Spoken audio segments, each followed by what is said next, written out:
Well, Barrister Mbeseha. So Akaramuna has been looking for someone, a list to work with. Well, a list has been provided, or let's say a name has been called. Do you think that this can give any lead to Akaramuna, who has been at the helm of affairs when it comes to trying to work on this particular Glencore case? And what do you think with Yeah. Tradex coming into picture at this time? No, I don't think it's going to help Akerumuna any form or shape. I've said this before. You see, if you see what is going on there, call it Glencore, put Glencore out as a player, then deal with SNH, or deal with Tradex. All these companies, you can add Sonora there. They deal with trading in gas and oil. Oh, All gas and oil transactions in Cameroon end up at the presidency. As simple as that. They end up at the presidency. The head of the presidency is Mr. Paul Biya. The other workers there, left and right, are their cousins, their father, their brothers-in-laws, their nieces and their nephews. It's a family transaction. It's a national business turned into a family issue.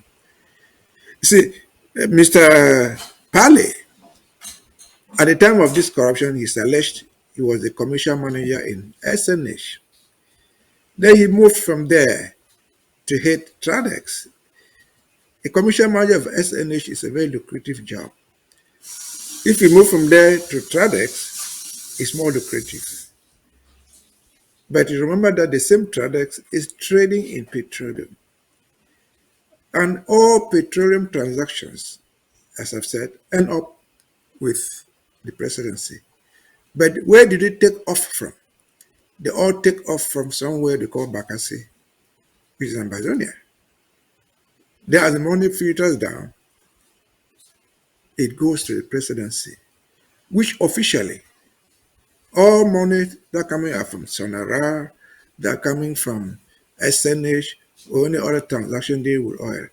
They go to the presidency and officially, and I'm saying officially, the presidency does not owe any responsibility to tell you what the money is. It doesn't tell the nation what it is. They can say, okay, we're giving you 30% into your budget, but you don't tell the nation how much it was that you're giving them 30% into the budget. And in any case, you give 30% or 40%. What becomes of the other balance? Nobody can question it. That accounts for why to be in the presidency as a child, as a worker, or any form is a terrible advantage. If you remember the story of this small blender, what you call her, the daughter of Mr. Paul Biya, who flies in jets. She hires private jets to fly around the world. What's her job description? Where does she work? She works nothing. This is money from SNH. Call it money from Bakassi. This is Mr. Paul Biya, we say is sick. He has been lying in Switzerland, going to hospital there for months and months without returning home. Those things are paid for. You don't find any presidential budget for the president's health. This money is stolen from the people. In addition to treating the president, they go there with higher planes and they park them there. You pay parking fees for putting a plane there forever and ever. You pay. This money managed by certain Ayolo, who is supposed to be the director of the civil cabinet, who came out to say the president is working so hard from from Switzerland. In other words, they have an presidential office in Switzerland because he doesn't move alone. One probably is around out of the country. He moves with the whole presidential office to Switzerland. He hires hotels and maybe regions, the whole countries to launch his presidential staff there and pays for. So the Glencore thing is highly linked to the presidency. It is alleged to be corruption. But corruption is defined by every country to which it belongs. What do you mean consider as corruption? It's not corruption. What, for example, let me just give the example, which is funny. There are communities in the world who allow a woman to marry more than one man. And therefore, sharing women is not news there. In our own community, you married to me, you are my wife. If you go out with another person, it is adultery. It is punishable. But in that community where they share wives, you can go out with so many women, that is not adultery. So what has happened in Cameroon, as far as Glencore is concerned, I'm trying to illustrate, they don't consider it a crime within their own society. That's why they came out and say no crime has been committed. The Director General of Sonora said no crime has been committed. The Director General of SNA said no, they have committed no crime. Yeah, they received the money, but there was no crime according to them.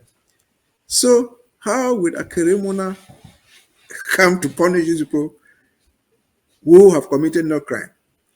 Akerimuna has gone further. He's a lawyer.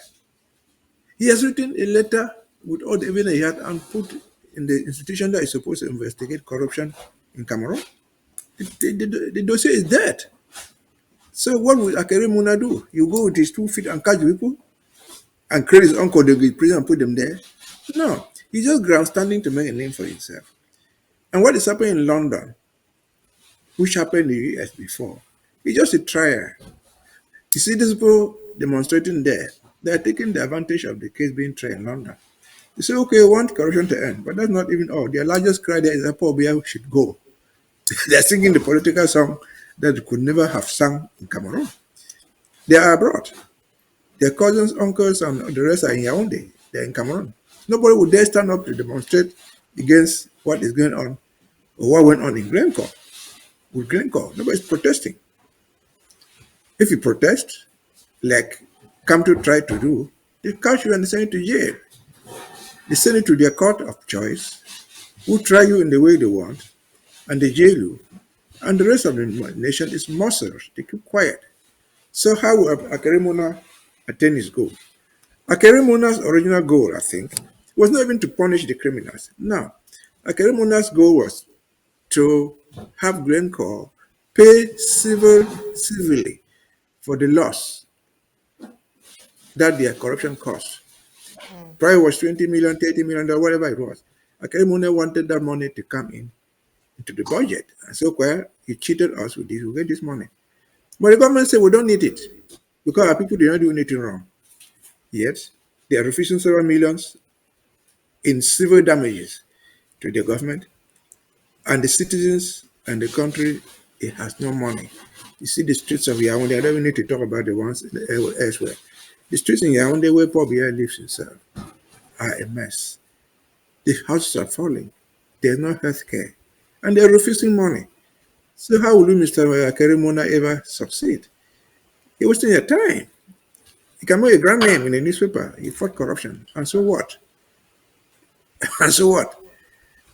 It goes out to other segment we said earlier. When people like Akerimuna again, people like Eric Changer again, who are sitting right there, they see these things, they tend to make a name out of nothing. They will not go anywhere. Akerimuna has made his name because he has successfully recovered some money, perhaps, for Gabon and other countries that were involved. They healed him there. That's a good job. But nobody's going to heal him in Cameroon. Eric Changer, for example, again, he left CRTV. I don't know what his pay there, but you can say that as a fact. What he earned in the World Bank, which was involuntary, he didn't volunteer to go there, was probably 10 times more than what he was earning in CRTV. So be it. So we have people, good Ambazonians, turned into Camerooners, good people in heaven, trying to transform hell into another heaven. It's not possible. Hell will never become heaven.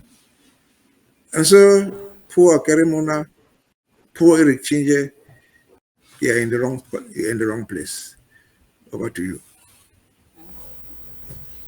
All right, Barrister Mbeseha, thank you so much. I'm sure that on Saturday, when we'll be doing Ambazonian this week, these could come up as part of the discussion, and you would have enough time to actually throw in your thoughts, extra thoughts that you would have. But it's at this point that we'll let you go. We'll take the news across Africa and news across the globe.